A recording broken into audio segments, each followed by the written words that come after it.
Hi viewers, বিনাজ kitchen ক্রিয়েশনসে আপনাদের স্বাগতম।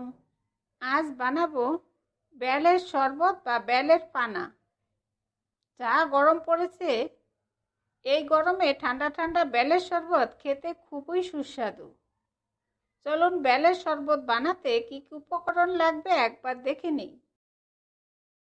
প্রথমেই লাগবে বেল, এরপর বেলটা ভেঙে নিব।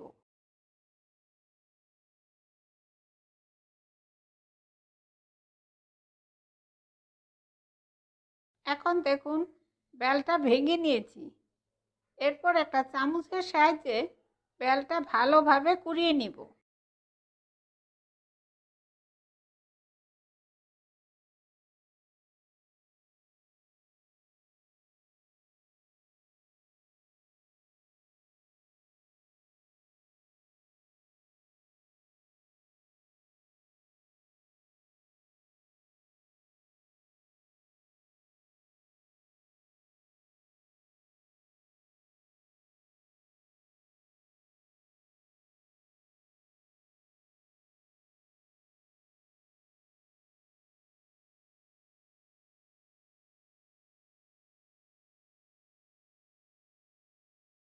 এখন বেলটা কুড়িয়ে নেওয়া হয়ে গেছে।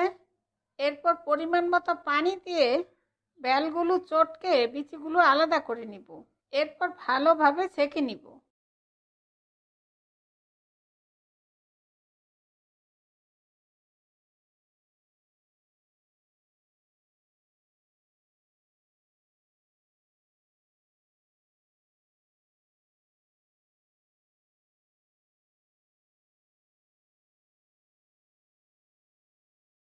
এখন দেখুন বেলগুলো ভালোভাবে ছেঁকে বেলের বিচিগুলো আলাদা করে নিয়েছি।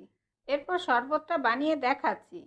আর আপনারা চাইলে পানি দিয়ে ছেঁকা এই অবস্থায় চিনি বা গুড় মিশিয়েও খেতে পারেন, কিন্তু দুধ দিয়ে বেলের শরবত বানালে খেতে বেশি ভালো লাগে। এরপর দিব 1 গ্লাস ঠান্ডা দুধ আর স্বাদ মতো আখের গুড়। আপনারা চাইলে চিনি দিয়েও বানাতে পারেন।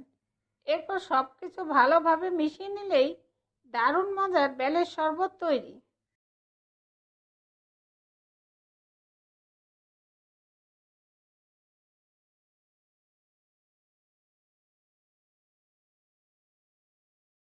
এরপর শরবতটা গ্লাসে ঢেলে আপনাদের দেখাচ্ছি। আর দুধ দেওয়াতে দেখতে সাদা সাদা হয়েছে।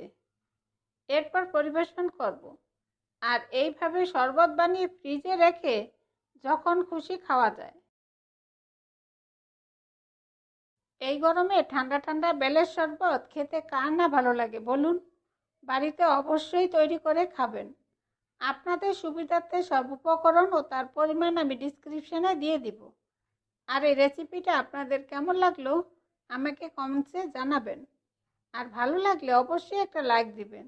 আর নতুন বন্ধু হলে সাবস্ক্রাইব করার জন্য অনুরোধ রইল। আমার ভিডিওগুলো দেখার জন্য আপনাদের সবাইকে অনেক অনেক ধন্যবাদ।